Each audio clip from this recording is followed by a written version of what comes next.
Okay, welcome Duke alumni and friends to this session of the Duke Alumni Forever Learning Institute, an interdisciplinary program built around themed conversations and shared learning experiences. My name is Diontre Earl, and I serve as the Director of Development for Duke Science and Technology, which is in our Office of Alumni Engagement and Development. I'm honored to serve as your host and moderator today on behalf of my colleagues in lifelong learning. We're thrilled to have you with us for Space Economics and Commercialization, the final session of our Blue Devils in Space series.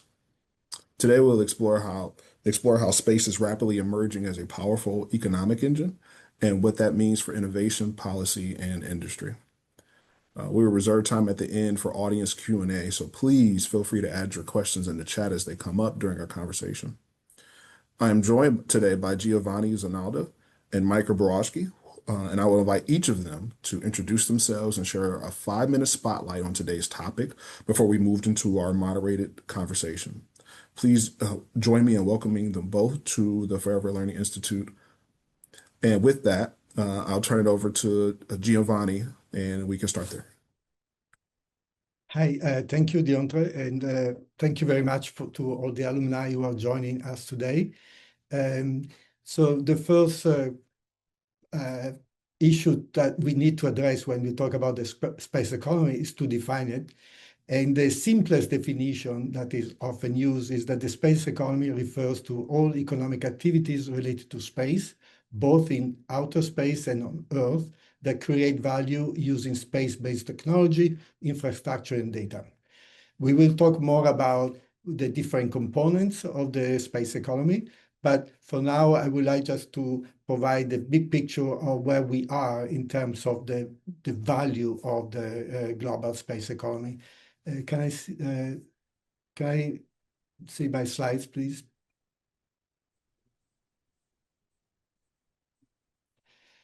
So the first, this slide shows you that the global space economy has been growing for the last several years.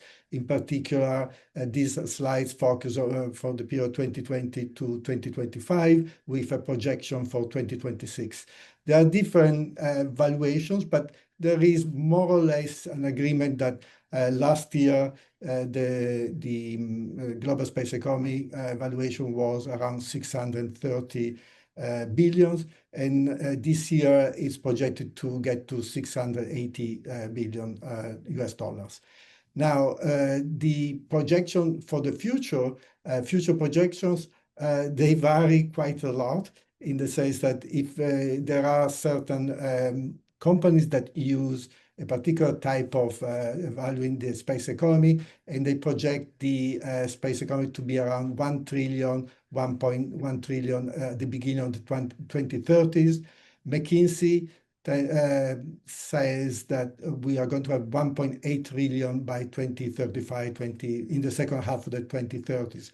So, so projections will meet again probably in 5 or 6 years, and we can decide who was right, who was wrong. But for now, let's say that what we know nowadays is for this year, it's going to be around 680, 700 billions. Next slide, please. Okay, this is just to give an idea that it's a comparison with other industries' growth. As you can see, AI is the industry or the sector that has experienced the fastest growth in the last several years. It's again, this is because of the different ways AI or other these sectors growth has been calculated. They goes from 15 to 20% per year for the period of 2020-2025. The second one is space, that it's between 6 and 8%. Then there is aviation, which is a more mature sector, 3 to 5%, and then telecom 2 to 4%. Next slide, please. This is just this again. We will talk more about this in throughout the meeting today. This is just to give you an idea that when we talk about the space economy, we should think about that it's divided into 3, let's say, segments. The upstream, which is you can see on the left-hand side, which are the satellite manufacturing and launch services. So all the activities on Earth that are that we undertake in order to basically deliver satellites and other assets in space, in particular in LEO. Then we have the midstream, which is where the satellite operations, and then the connection with the ground infrastructure and the data management. And then the downstreams, which is the most important in terms of valuation part of the space economy. And again, we will talk more about this later. Of the total valuation, we should remember that there are different segments. 40% of the total value of the space economy is satellite services, 30% ground equipment, and ground equipment meaning ground stations, control centers, tracking systems, and data processing systems. Then 10% is launch and manufacturing, and 20% is government spending. The next one, please. Michael will talk more about this, but one of the major key drivers of the growth of the space economy in the last decade and 15 years has been the decline in the payload cost. So the decline in launching satellites and other assets to space. And here you can see how much the payload cost to LEO by launch vehicle has declined over time. On the left-hand side, you see when the space shuttle, which was 1981, the cost per kilo was $54,000.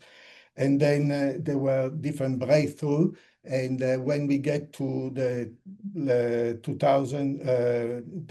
around 2017, 2018, sending 1 kilo to LEO cost with Falcon 9, which is a reusable system, is around $2,000.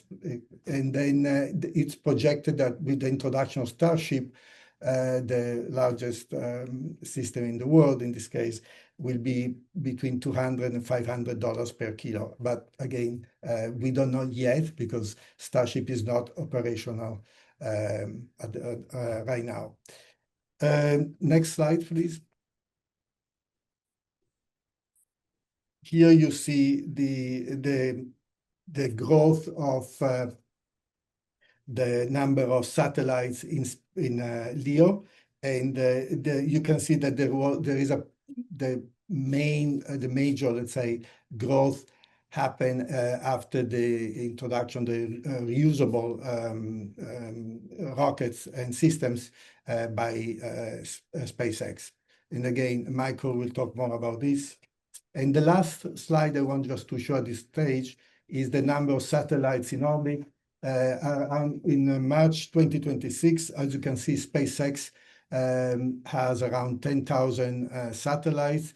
Other US operators, 1,200. Then you have China, Europe, Russia, and 2,500 satellites by all the other countries that are or nations that have satellites in LEO. So I will stop here for now, and we can talk more about details about the economy, but Michael. Sounds good. Thanks, Giovanni. So I appreciate everybody being here today, and I'm glad to have the opportunity to talk about the space industry, the economics, and what I'm doing with my startup company in Durham. So I'll go through a little bit of background just quickly on myself and my company, and end with kind of the economic tie-in, and then hopefully that will be a good transition towards a longer guided discussion on the economics of space. So my company is called Extellis, and our mission is to deliver reliable satellite imagery at an industrial scale. And so I defended my Ph.D. in 2019 at Duke in the electrical engineering department. And my research was really focused on a new antenna technology to unlock more advanced capabilities for satellite imagery. I did this work under the supervision of Professor David Smith, and the technology that we developed both initially during my PhD work and then later as part of a DARPA-sponsored research grant after I defended is what we've spun out into Extellis. And so what we're really excited about doing and the problem we're trying to solve is that despite decades of space heritage as a species, there still are major gaps in satellite imagery specifically. And the reason for that is that most satellite images today are taken with optical cameras, but these can't see at night and they can't see through clouds, meaning they're only able to deliver new imagery about once a week, and even that's condition dependent. Other technologies do a process called synthetic aperture radar, or SAR. It's the same as airport full body scanners, except instead of a motor and a track, we use a satellite and its orbit. These systems can see at night and through clouds, but they struggle with limited antenna hardware, with electronically steered systems only able to operate for 2% of the time before they overheat and run out of power, and reflector dish systems needing to rotate an entire spacecraft to see anything. And both of these things limit the number of imagery or number of images or volume of imagery able to be taken each day. With the technology we've developed at Duke, we're able to provide electronic steering horizon to horizon, but with high efficiency that leads to high capacity. And this means our satellites don't just take 100 or 200 images a day, they can take 10,000.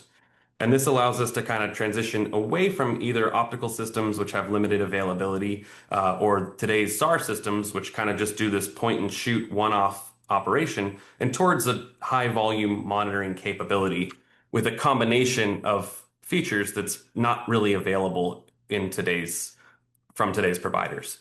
And so with my background kind of coming at this from the research side, I really liked research. I really liked what I was working on. Being able to do space as a domain was a very cool and exciting opportunity. But as much as my research and antenna technology kind of started in a lab, the company really started in a spreadsheet.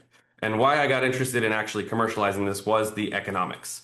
And so across the satellite imaging industry, and also similarly in a lot of other parts of the space economy today, there's been this desire to be dual use and to serve government customers and commercial customers. But especially within satellite imaging, the commercial market hasn't shown up. And it's my strong belief that a lot of the reason for that is economic. And so if we look at the systems that are operating today, when they can only take 100 or 200 images per day, you have to spread the cost of a satellite across a relatively small number of images, which then means that the cost of each image is high. And this, in my view, translates into commercial customers not being able to actually achieve return on investment. And that's what we're hoping to change with our technology and approach. And I think that just to kind of come back around and summarize more broadly, I think the space industry being new is really exciting because commercial companies are now able to do things that previously only government agencies could even attempt. But in my view, we're kind of right at the transition point from having companies be able to answer questions like, can we do this or can we do that? And getting a yes, which is an important first step. But the second step is then actually delivering a return on investment for customers and delivering capabilities and economics in a combination that actually drives adoption of space technology. And I'm excited to see that process accelerate, especially due to the advancements economically in the past 10 years. So that's my quick summary, and I'm looking forward to diving more in on this topic.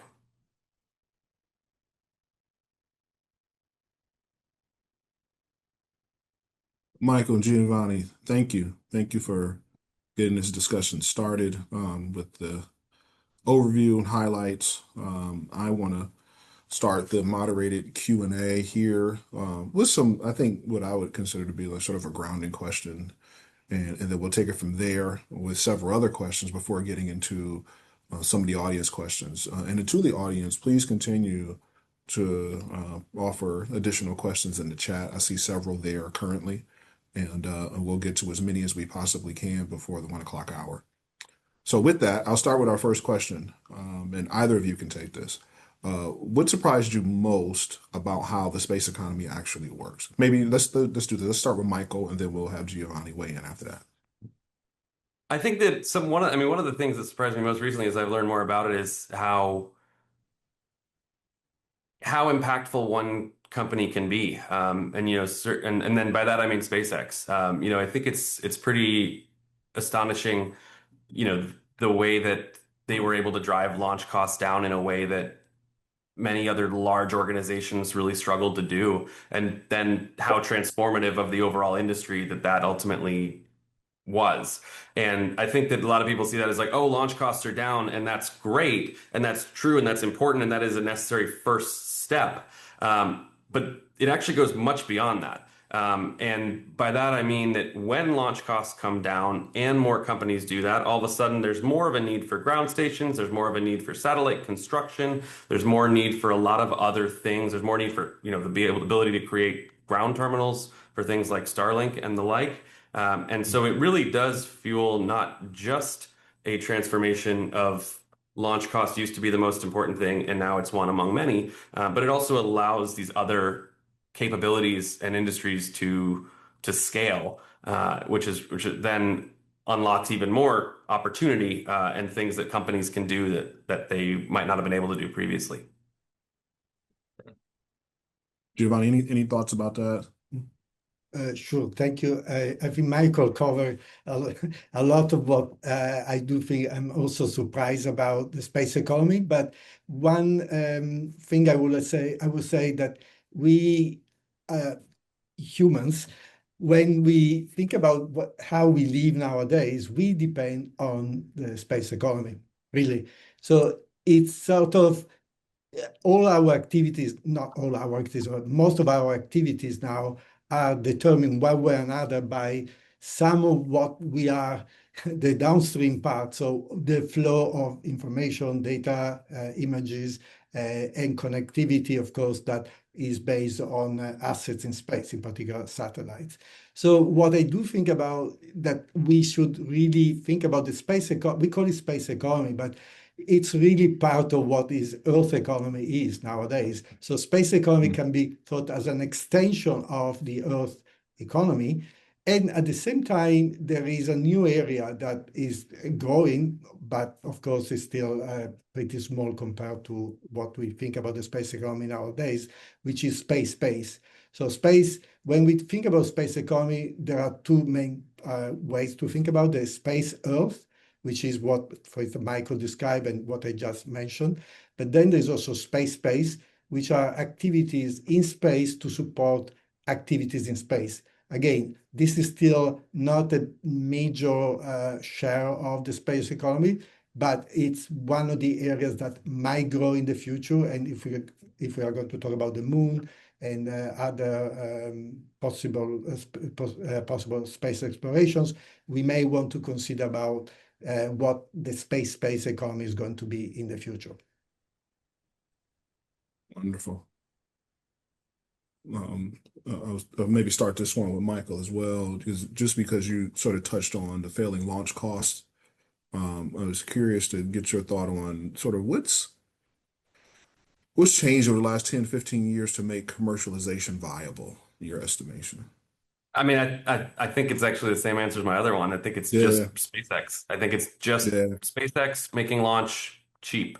And one of the other things I'll highlight that's a little more specific on that to kind of address your point more, your question there more directly is SpaceX, changed, as Giovanni mentioned, the cost of per kilo to orbit or to space significantly and fundamentally. But they also have unlocked other ways of doing that where because it's cheaper, there's more people interested. And one of the interesting side effects of that is that last Monday they did what they call a rideshare mission, where they organize over 100 different satellites to go up on one rocket from 100 different companies. And what that then lets them do is take, if it's a roughly $70 million for one Falcon 9 launch today, then you can take that $7 million divided by 100 companies and have the companies that are able to launch 100-pound satellites for less than $1 million in launch cost. And they had 119 unique ones go up on Monday. They had 140 in their launch in I think it was November or October of last year. So they do these ride share missions every once in a while.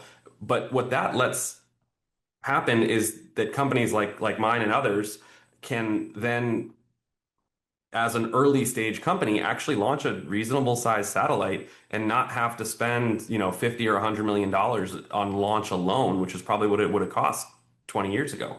And so it's that making it that much cheaper, but then having the ecosystem that surrounds it to then support kind of distributing things like that and creating new opportunities like that really unlocks a lot of different company capabilities that, really didn't exist 20 years ago. Giovanni, any additional thoughts you might have in that regard? Sure, and I would say two things. One is, as Michael well explained, the accessibility, the lowering. These are really the lowering of barriers to entry that we have experienced thanks to SpaceX and all what Michael already explained. The rate of innovation that has been possible and is going to grow in the future because basically lowering barriers to entry, the transportation costs.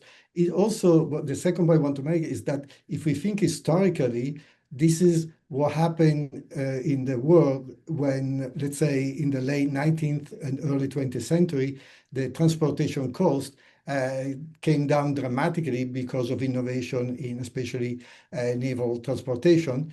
And that really contributed to, certainly contributed to what we call the first wave of globalization, at least economists, they talk about that, because at the end, costs came down and that spurred also the possibility of exporting more products around the trade around the world.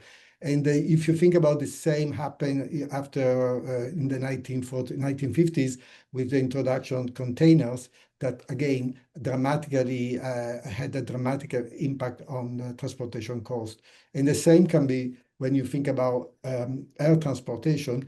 That is what happened throughout the last 50, 60 years with the decline in the transportation costs related to air travel. So this is just one other phase, but also I like to reiterate the fact that that makes space, or at least the space economy, as part of our economy. It's not just something abstract up there. Mm-hmm. Giovanni, to continue down that path, where is most of the money being made? Well, I would say the fact is that it's in the downstream services. So all they come from, let's say, satellite communication, GPS-based services, Earth observation data, anything that is used by, as I said before, every day to support our activities, both from a commercial point of view, but also as consumers. We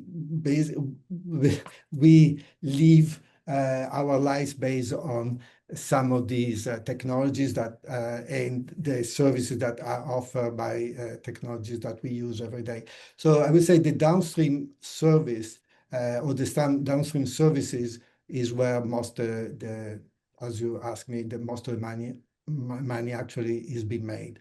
The launching and satellites, the manufacture of launching satellites is definitely very, very relevant, but it's certainly not in terms of as a share of the total value of the space economy is not the largest.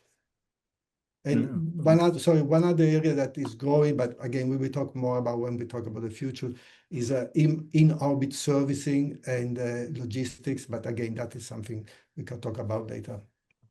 Right. Michael, any additional thoughts on that particular point? Yeah, I mean, I think that I think the short answer is Starlink. I think I saw something that SpaceX had about 16 billion of revenue last year, maybe 15 or 16. I think north of 10 is Starlink, and then about 4 or 5 is launch. So I think for their revenues, I mean, then they're making, I think, most money in the space industry. That does somewhat ignore a lot of the big kind of defense primes and whatnot that have, big programs that do space missions and whatnot for the government and such. So I think there's like that hardware side of it that's more government defense focused, which is a huge part of where spending is happening. But I think in terms of the more classic or more new age space economy, a lot communications and telecommunications is a huge part of that. And then launch is also a decent size as well. Very cool. Michael, what role should governments versus private companies play in this space? Yeah, no, it's a great question. One that's particularly interesting this week with the Artemis mission actively going up. It's a super exciting mission. It's very, very, very cool to be able to watch that sort of thing. As you might be able to tell, I was not around in 1969 during the Apollo program, although I would have loved to be, and I've watched the broadcasts. I did, as a side note, get to attend the 50-year anniversary in DC, where they actually projected and rebroadcast the launch of Apollo on the Washington Monument, which was a very, very, very cool thing to see. So I think that the Artemis mission and the Apollo mission are really, really exciting. And I think it's really important that NASA be kind of pushing the frontier and, boldly going where we've not gone before as a species. And I think what they've been able to accomplish in their lifetime is extremely impressive and important. And I think it's important to keep doing that.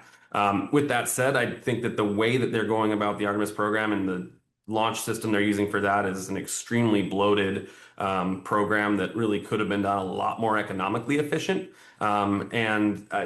I think that, and I think in my view, where I see maybe the place that NASA, in a lot of ways, I would like to see them go, is to really focus on the research side of research and development. I think NASA should be a research entity and should be funded well and should be funded to do research where we don't know why it might be useful or if it might be useful, and we don't know where it might return, and we're not trying to make money directly on NASA.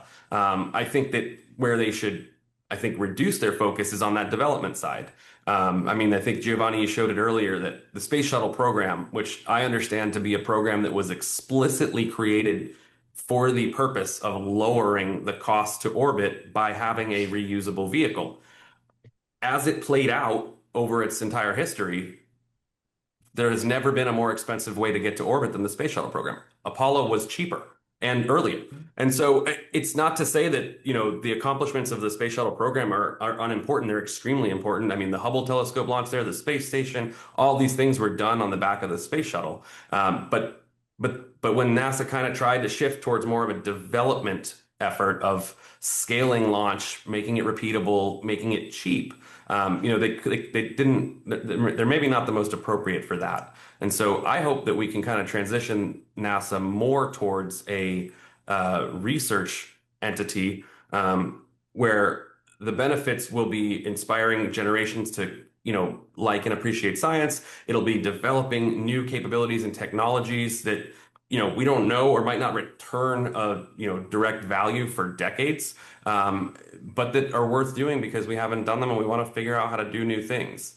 And I hope that the private industry can start taking over the way that it has with launch and other things towards, once we've proven that something can be done, then doing it economically, scaling it, and really making it more mainstream, I think is where the private sector should come in. All right. Giovanni, any additional thoughts on this sort of private versus sort of governmental question? Sure. Well, I think that as Michael said about what he said about NASA, but we can also think about programs in general. This is another major feature of the current space economy, is that the public-private partnership has become very important. It used to be that there were more programs supported by NASA or for defense purposes or in a way by the government. And they are still certainly very important in terms of investing in the space economy.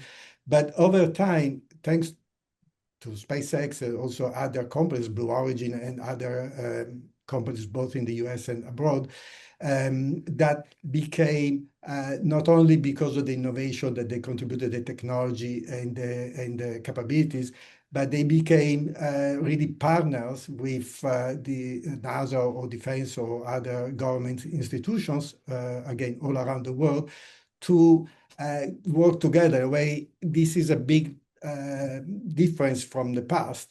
And because of this new, let's say, it's called also the new Renaissance or the Renaissance of space, the ecosystem has changed quite dramatically. Now, when you think about the Artemis 2, it's just a great example of the fact that there are so many, if you look at the companies that are involved in the Artemis program, you go from SpaceX, Blue Origin to Lockheed Martin, Boeing, Astrobotic, Intuitive Machines. They all have, even the spacesuits now are designed by private companies. And all of this is just an example of the partnership between public and private institutions. And we can talk more about Artemis 2 if you like, but for now I will stop here because I know we have a lot of questions. Yeah, sure. No, I appreciate it. Is space becoming too commercial, or is that necessary for growth? Well, I would say it's I don't think so. In a way, I think part of the expansion of the space economy is really driven by innovation in the private sector, supported also by governments. And then there is also, if you are asking whether we should focus more on science or other or let's say science, I would say they are complementary because the innovation that we are experiencing is certainly helping also advancements in science, whether we are talking about astrophysics or astronomical research, but also medicine now is really counting and investing in space in terms of new type of drugs or certain type of prostheses or certain type of materials that are already used in medicine, but they are going to be used even more in the future. So I do think that, no, I don't think so there is too much commercialization, but that is, the last thing I want to say is another example is the space stations. As you know, we have two space stations in LEO. One is the ISS and the other is the Chinese space station. The program now is the ISS was supposed to be decommissioned in 2030. 2 weeks ago, NASA announced that they postponed the decommissioning of the ISS to 2032 because they want to allow private commercial, let's say private space stations to be ready to replace some of the activities that are conducted in ISS, in the International Space Station. So again, this is where private sector is getting into an area where there were no private space stations before, so there are going to be private space stations. And most of what I will say in terms of certain experiments that are going to be run in terms of microgravity or other type or 3Ds, etc., is because we are going to have space stations or other type of assets that will enable new activities in space that are going to be very relevant in the future. And I would say that to a large extent, I think that things becoming commercial and commercialized and scaled and expanding is increasing accessibility. Kind of for me, it mirrors a little bit of another time I was not around for was when commercial aviation first took off.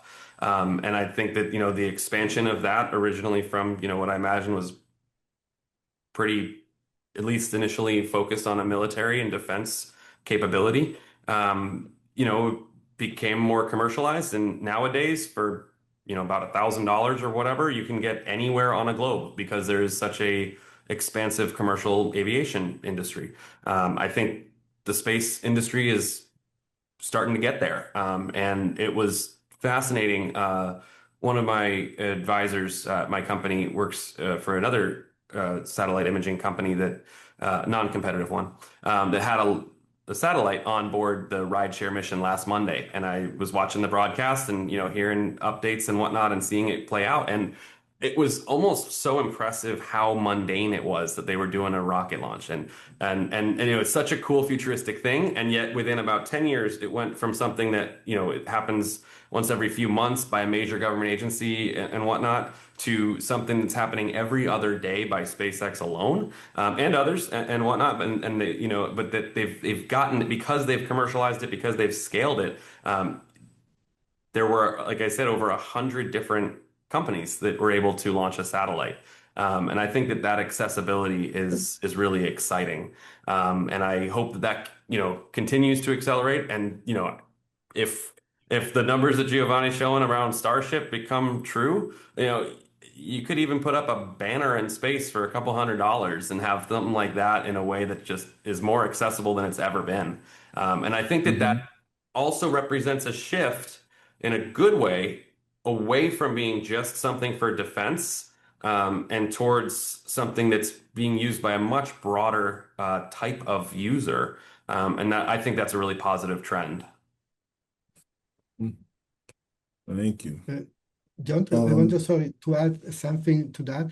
Is also that the benefit of this is that it's not just U.S. consumers or consumers in Europe or let's say in Japan will benefit from this, but our consumers also in parts of the world that where the accessibility to space is still very expensive and very costly, and that will enable also countries to that they don't have assets in space, or they have few assets, that to have access to very important services in terms of weather prediction, agriculture, humanitarian information to support humanitarian interventions when there are conflicts or weather-related disasters. So it's very important to think about that. This is really, it will benefit the entire world.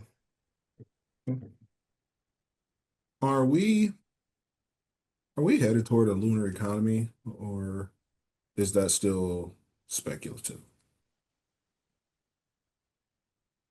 Michael, you want to say something? Sure. I will add something. Yeah. No, it's an interesting question. I think it's a when, not an if, but I don't know how close we are. I think like a lot of technologies, in particular in the space industry, I think the near term focus is largely defense.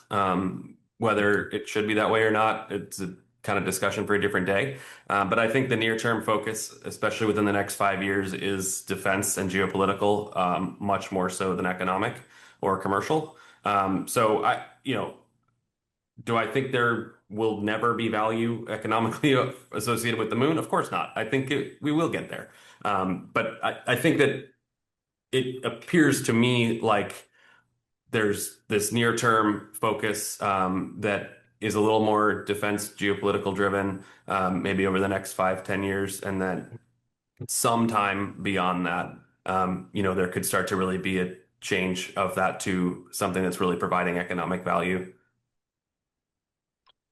Yeah, and I agree. I think that right now, especially since we are, I mean, because of Artemis 2 and then the next steps of the Artemis program, it's still one of these areas that the capital expenditure that is astronomical in a way. And so it's still we are early stage, and it's largely government driven. And it's not certainly a self-sustaining market because there is not a market yet. It's possible in the future, but it's still, there are so many steps that have to be taken, and also to prove that we can actually have a certain type of activities on the moon. Because one thing about space, it's a very, very harsh environment. Everything is not only expensive, but when we talk about establishing, let's say, a basis on the moon, is definitely something that will take not only a lot of funding, but a long time. The technology is under development. We know that we already have probes on the moon that can sample the moon and they send information. We know that if once the US or China and both are going to have some bases on the moon, it will require mining because of water, helium-3, or other type of critical materials, critical minerals that are going to be used to support life or support activities on the moon. So everything is possible. In fact, that is the plan. But I wouldn't say that it's a lunar economy right now. It might be in the future. And also we should think about, is it worth it? Does it make sense? The idea is that if the moon is going to be the base for future explorations in other parts of the universe, then we talk about a particular reason to have moon bases. If we talk about mining the moon to bring back or bring to Earth a certain type of materials, I don't know. The cost of that is still very high. And the same, I don't know if you have been following, but nowadays there are several companies that are thinking about mining asteroids. Again, from a technological point of view, is possible. From an economic point of view, is still it's a pretty expensive endeavor.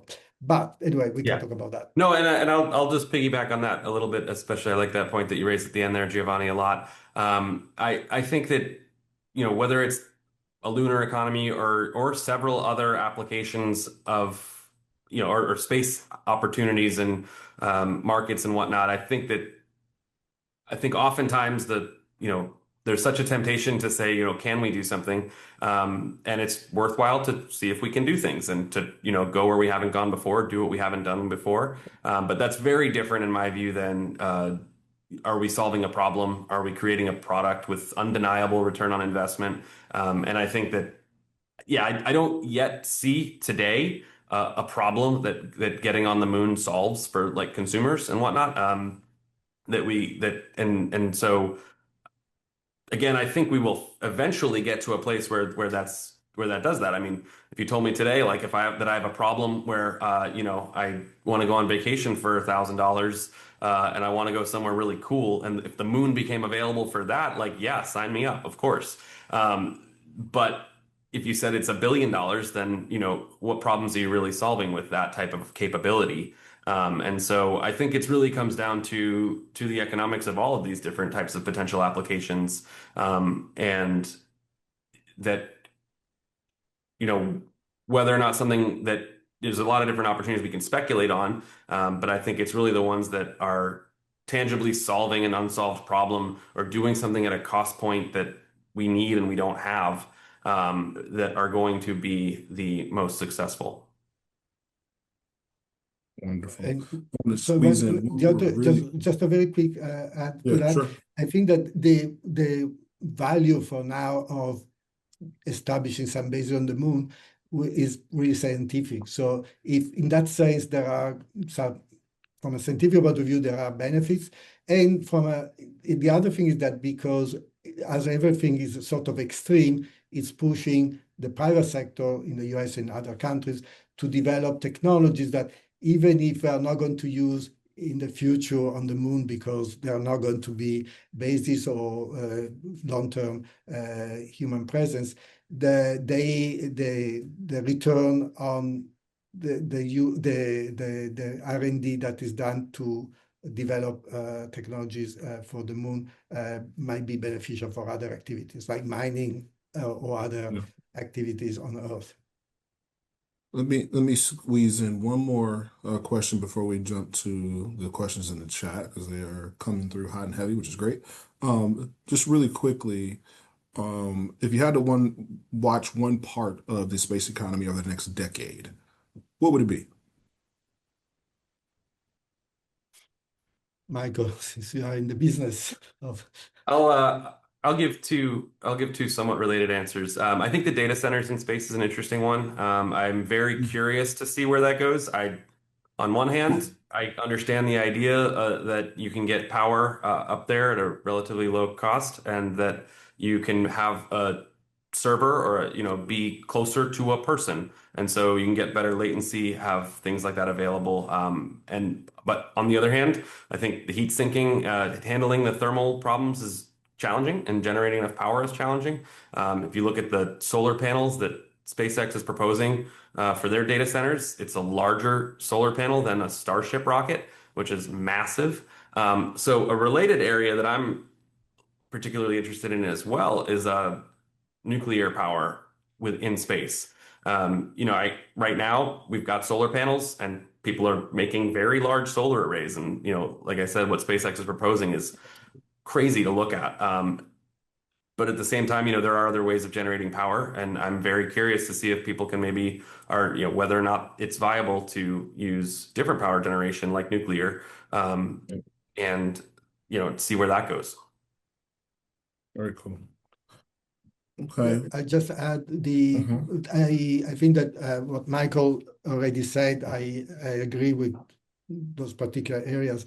I think that connected to the data centers is the all AI powered data platforms that are going to be developed because of I think it's going to be a particular area that of particular relevant. The other which I'm interested in is microgravity. So all kind of activities that are going to be developed in sort of a microgravity environment that we have some return on the investments that can be because of applications that can be used on Earth in different areas.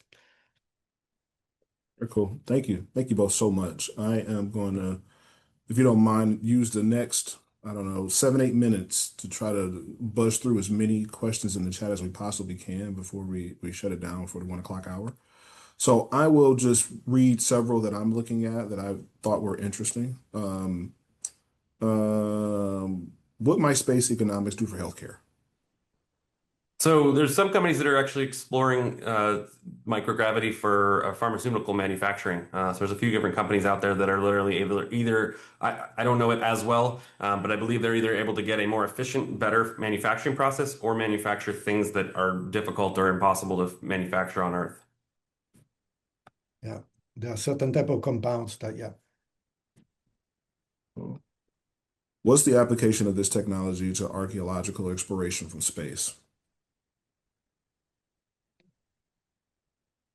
So yeah, it's actually one where I've seen that there's been some studies done on different signatures of different types of imagery, especially with some certain wavelengths are more sensitive to changes based on time or chemicals or chemical makeup. And I've seen some people that have traced certain migrations of different either materials or like changes in the landscape over time in a really interesting way. I think it's something that I think that when archaeologists are looking at a lot of different, when they're looking at something, especially over a really long time horizon, they're pulling data from a number of different sources. It might be artifacts found, it might be shifts in landscape, or any other sort of samples they find that point towards activity. So I think satellite imagery, especially as it becomes cheaper and more accessible and more high quality, can just be another data input there to just give more of an idea of what might have happened in the past.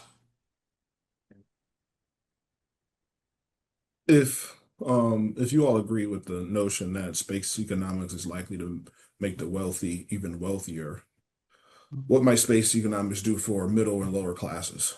And I mean, should that I even would be a say, factor? yeah, I would say certainly, certainly there are wealthy people who have gotten wealthier through the space industry, as with many industries. But I think that right now, the point that we're at, I mean, there's also plenty of other things that are very widely used from space, like GPS, right? I mean, a lot of people, and at least in the U.S., use GPS to have, for estimates of time.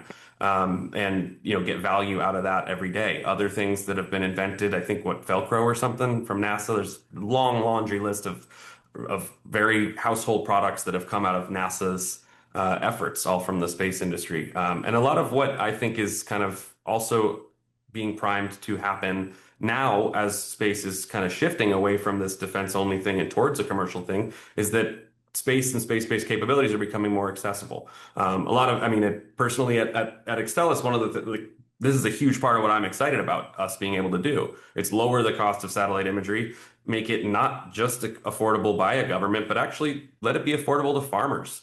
When you take a picture of your farm, sell it to you for $100, you can save $300 or $400 by not watering your plants if they were wet from rain the night before, and we can show that to you.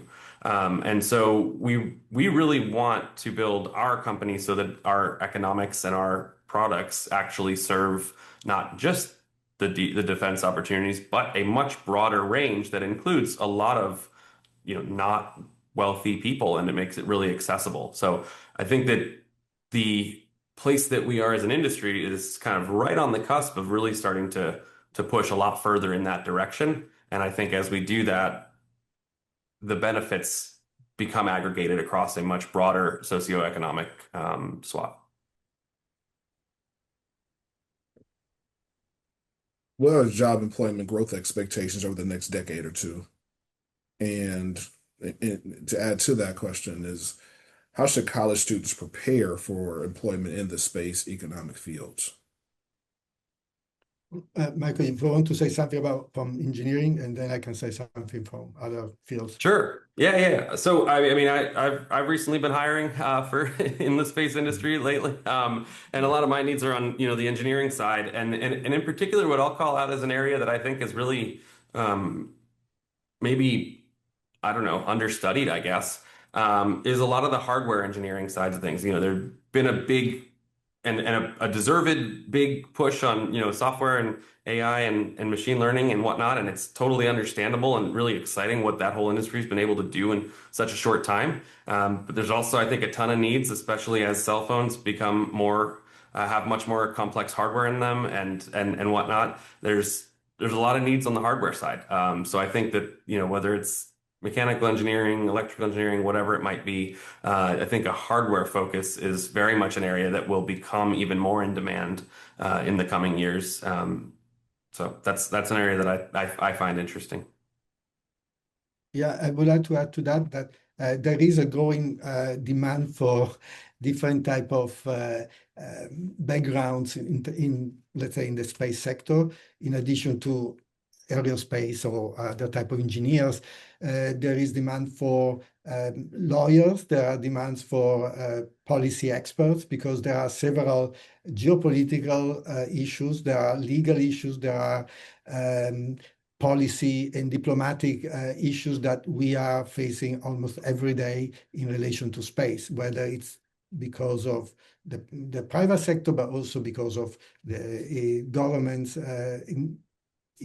let's say investments in the space sector, and because of the future of activities. We don't have certain type of frameworks in terms of governance when we think about space. So, for example, what to do once several companies or nations are going to start mining the moon. There are, I mean, I don't want to spend too much time. If someone is interested, we can talk more about this another time. But there are already diplomatic initiatives, some led by the US, others by China and Russia, to think about what to do on the moon in terms of different type of activities. But in terms of the job market for college students or graduate students, there is demand also in consulting, for instance. And I know that the large consulting groups are more and more interested in space, and they advise companies on opportunities in space. I should say that now it's also connected to AI, so sometimes it's difficult to differentiate between the two, but it's certainly an area where there is a growing demand. I can tell you that now that we offer several courses on different related in different disciplines, and for instance, I teach space economics in the Department of Economics, and the courses are always full with a long wait list, and the same in other disciplines that are not the traditional disciplines you think about when you think about space. So there are opportunities, and there is a lot of enthusiasm, and this is particular since we're talking to alumni, there is a great enthusiasm among students because for them this is not science fiction, it's reality. So they do see opportunities, and they are really passionate about this. It's really an interesting phenomenon that we are witnessing every day when we work with students. And also the Duke Space Initiative that now we have is in a way try to cultivate this and to help students to find their own interest in different areas. We have about 1 minute left, so I'm gonna squeeze in one more real quick. And these I'm gonna combine two questions into one. And this is for Michael specifically. There's Extellis related questions. There's one, they said, when do you plan to launch your first satellite? And two, where are you targeting for who or where are you targeting your funding opportunities for expanded operations? Yeah, so appreciate the questions. We're launching our Pathfinder satellite end of next year, so Q4 2027. Very excited about that. And our funding so far, we raised a seed round of venture capital financing late last year, which allowed us to really get going. We're certainly interested in pursuing, government non-dilutive opportunities, but we would expect to rely mostly on venture capital to scale up our constellation of satellites. Thank you. Michael, Giovanni, just really appreciate you both for an outstanding session. Thanks for having us. Yeah, absolutely. Thank you to the audience for joining us. Thank you, everybody. Have a good rest of your day.